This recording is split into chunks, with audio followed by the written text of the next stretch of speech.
पैसों को कैसे मैनेज किया जाए। अगर आप पैसा अर्न कर रहे हैं लेकिन फिर भी आपके पास पैसा नहीं रह रहा है, पैसा मतलब हमेशा आपके पास माइनस में जा रहा है, आपका क्रेडिट कार्ड बिल बढ़ रहा है, आपके पास लोन बढ़ रहा है, तो आपका पैसों के साथ रिलेशन अच्छा नहीं है। तो मैं वही आपको आज चार ऐसा टिप्स या फिर चार ऐसा मैनेजमेंट आइडिया बताने जा रहा हूँ जिससे आप अपनी पैसों के साथ जो रिलेशन है उसको अच्छे कर सकते हो।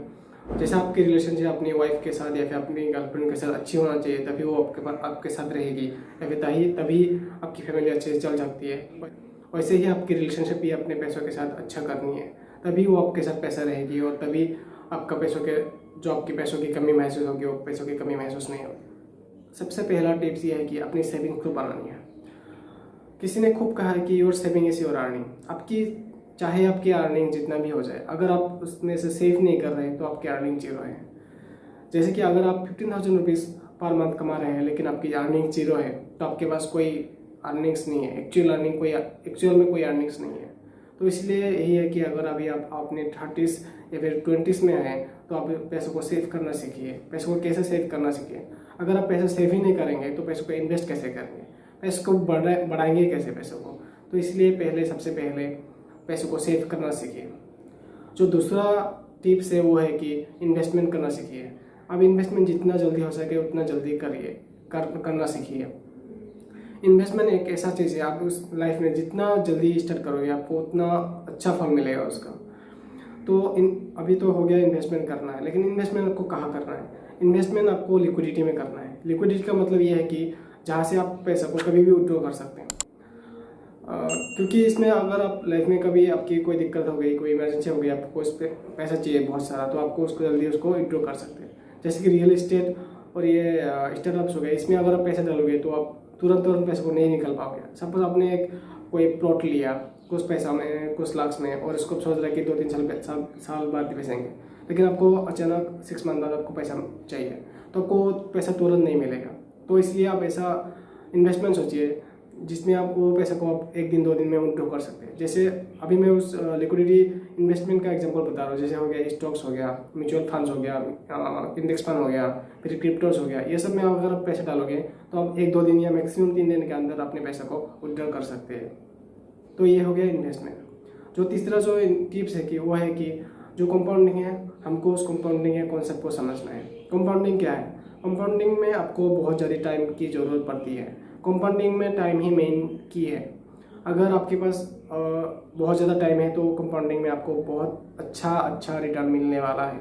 अगर आप अपने 20s या 30s में है और अभी से अगर आप इन्वेस्टमेंट करना शुरू कर देते हैं तो आपको कंपाउंडिंग की बहुत अच्छी रिटर्न्स मिल सकती है। तो कंपाउंडिंग में जो कार होती है वो पहले ऐसे फ्लैट ही आपको दिखेगी, लेकिन जब वो कुछ 10 ईयर्स 20 ईयर्स पार हो जाएगी तो वो कार ऐसे नहीं रहेगी, वो सिर्फ ऐसे बढ़ जाएंगे। आपको तो e⁻x की कर्व पता ही होगा। अगर आपको कंपाउंडिंग की ग्राफ नहीं पता है तो आप गूगल में सर्च कर लीजिएगा, उसमें आपको पता चल जाएगा कि कंपाउंडिंग की कर्व कैसे होती है।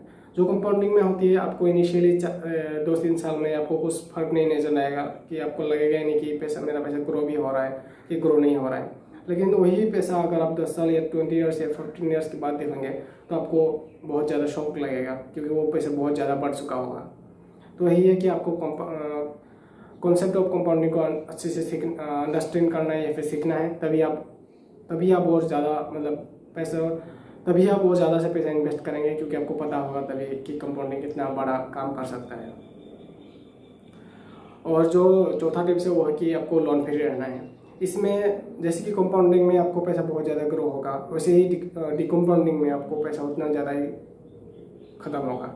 तो इसलिए आपको हमेशा लोन फ्री रहने की ट्राई करना है। आपको कहीं भी लोन हो, चाहे वो पर्सनल लोन हो, कार लोन हो, होम लोन हो, कोई भी लोन हो, आपको लेने से पहले 1000 बार सोचना है कैसे आप उसको अवॉइड कर सकते हैं। उसके बारे में हमेशा सोचना है, क्योंकि लोन एक बहुत बड़ी स्ट्रेस डाल देती है हमारी ज़िंदगी में, हमारे करियर में।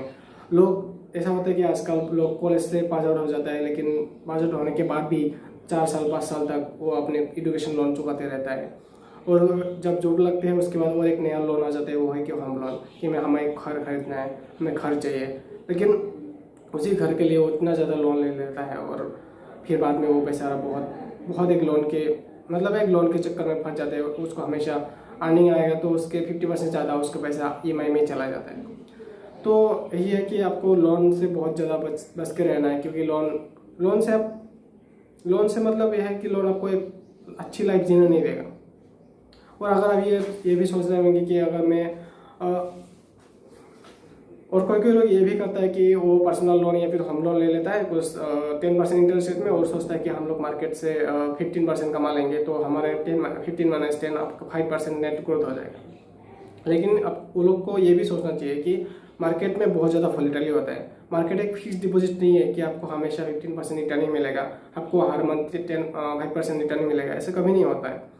तो इसलिए आपको कहीं भी आप सोच रहे हैं कि आप कहीं से लोन उधार लेंगे और उस पैसे को इन्वेस्टमेंट करेंगे म्यूचुअल फंड या फिर मतलब डायरेक्ट स्टॉक्स में लगाएंगे और जो उसका रिटर्न होगा उससे हम EMI पे करेंगे, तो ऐसा गलती बिल्कुल मत कीजिए। क्योंकि इससे और ज़्यादा आपकी स्ट्रेस बढ़ जाएगी। क्योंकि कभी कभी ऐसा होगा जो स्टॉक मार्केट है अभी भी फिलहाल का मान लो कि वो बहुत ज़्यादा गिरा हुआ है, तो अगर मार्केट गिर भी गया तो आपको EMI आपकी पे करनी पड़ेगी हर महीना। अगर आप EMI पे नहीं करोगे तो उसमें से और ज़्यादा इंटरेस्ट बढ़ेंगे, उसमें और ज़्यादा पेनल्टीज लगेंगे, तो अल्टीमेटली आपको और ज़्यादा पैसा देना पड़ेगा।